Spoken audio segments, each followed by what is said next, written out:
Inside the Serena Hotel in Islamabad, Pakistan, behind a 3-kilometer security cordon that emptied an entire city district, Vice President JD Vance sat across the table from Mohammad Bagher Ghalibaf, the Speaker of Iran's parliament, and Foreign Minister Abbas Araghchi.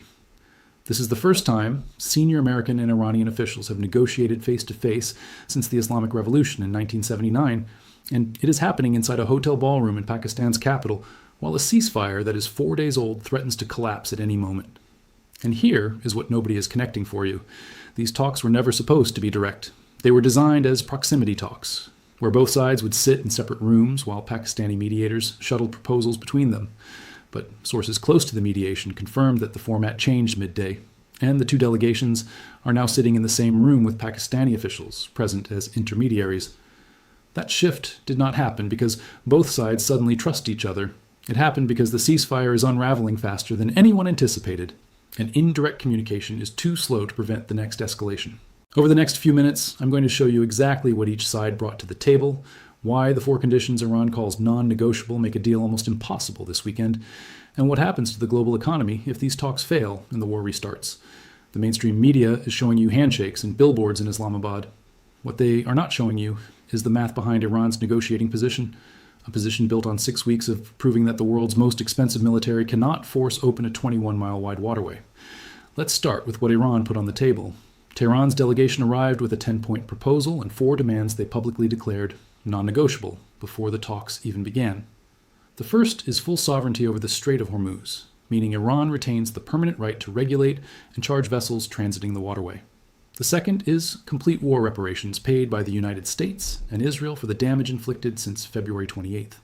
The third is the unconditional release of roughly $6 billion in frozen Iranian assets held in banks across Qatar, South Korea, Japan, and Iraq.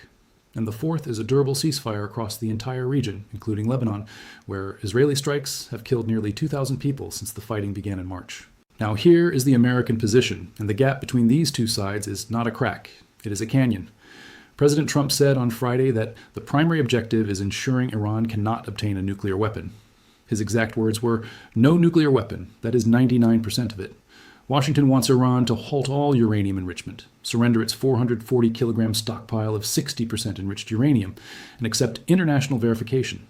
The United States also demands the immediate and unconditional reopening of the Strait of Hormuz, which Iran has effectively closed to most Western shipping since late February. Iran says Hormuz is sovereign territory, and it will never surrender control of it. The United States says Hormuz must open completely or the war resumes. Iran says its nuclear program is non-negotiable. The United States says there's no deal without full dismantlement. Iran says Lebanon must be included in any ceasefire. The United States and Israel say Lebanon is a separate issue, and Israeli strikes on Hezbollah targets have continued throughout the truce, including the single deadliest day Lebanon has experienced since this war began, when over 300 people were killed on April 8th, just hours after the ceasefire was announced.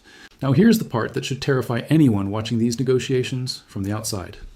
While diplomats exchanged written proposals inside the Serena Hotel, President Trump posted on Truth Social that the United States is starting the process of clearing out the Strait of Hormuz, claiming that all 28 of Iran's mine-laying vessels have been sunk. Iran's state broadcaster immediately denied that any American vessel has passed through the strait. 3 supertankers did transit the waterway on Saturday, marking the first vessels to exit the Persian Gulf since the ceasefire began, but hundreds of ships remain anchored and the strait is not functionally open. This is not a negotiation where both sides are searching for the same outcome. This is 2 governments sitting in the same room, while simultaneously threatening to restart a war that has already killed thousands, shut down 20% of the world's oil supply, and sent energy prices to historic levels. Let me show you the cost calculation that explains why Iran believes it holds the stronger hand, despite having its supreme leader killed, its military infrastructure degraded across 26 provinces, and its economy devastated by sanctions and airstrikes. For 6 weeks, Iran kept the Strait of Hormuz functionally closed to Western shipping. That closure removed roughly 20 million barrels per day of oil from accessible transit, and the global economic damage is measured in hundreds of billions of dollars. The cost to Iran of maintaining that closure was a network of fast attack craft, coastal missile batteries, and naval mines, assets worth perhaps $200 to $300 million combined. The cost to the United States of reopening that strait by force would require carrier strike groups, sustained minesweeping operations, and continuous air campaigns against Iranian coastal defenses, an operation that would run billions per week and risk the exact military escalation Washington has spent 6 weeks trying to avoid. Iran's negotiating leverage is not military because Iran cannot win a conventional war against the United States. Iran's leverage is economic. As long as Hormuz stays closed, the global economy bleeds, and the longer it bleeds, the more pressure builds on Washington to offer concessions Tehran would never have received at a negotiating table before this war started. That is why Pakistan set modest expectations for this weekend. The goal is not a comprehensive peace deal. The goal is a framework that keeps both sides talking long enough to prevent the ceasefire from collapsing entirely. Pakistani officials are pushing for what they tentatively call the Islamabad Accord, a memorandum of understanding that would extend the ceasefire by 15 to 45 days while the details of a permanent settlement are negotiated. But Iran has not committed to any extension, and hardliners within Tehran, including influential figures close to the late Supreme Leader, have publicly criticized Ghalibaf for agreeing to sit at this table at all, rather than pursuing what they call war until victory. If Ghalibaf returns to Tehran without tangible concessions on frozen assets in Lebanon, the political backlash could end his authority to negotiate entirely. So here is where we stand tonight. The first direct talks between the United States and Iran in 47 years are underway in a lockdown hotel in Islamabad. Both sides have exchanged written proposals. Both sides have stated positions the other has declared unacceptable. The ceasefire is being violated daily in Lebanon, where Israeli strikes continue at a pace exceeding 100 targets every 24 hours. The Strait of Hormuz remains functionally closed, with hundreds of vessels sitting anchored across the Persian Gulf. And neither side has defined what victory looks like, which means neither side knows what concession would actually be enough to stop. Share this video because the mainstream media is showing you the photo from Islamabad. They are not showing you the 4 non-negotiable conditions that make this deal nearly impossible. They are not explaining why the Strait of Hormuz is still closed 4 days into a ceasefire that was supposed to reopen it. They are not doing the math on why Iran believes time is on its side. Drop your thoughts in the comments.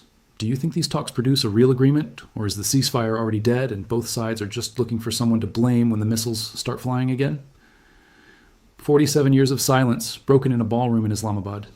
And the question neither delegation can answer is whether the next 47 hours bring peace or the most dangerous escalation this war has seen.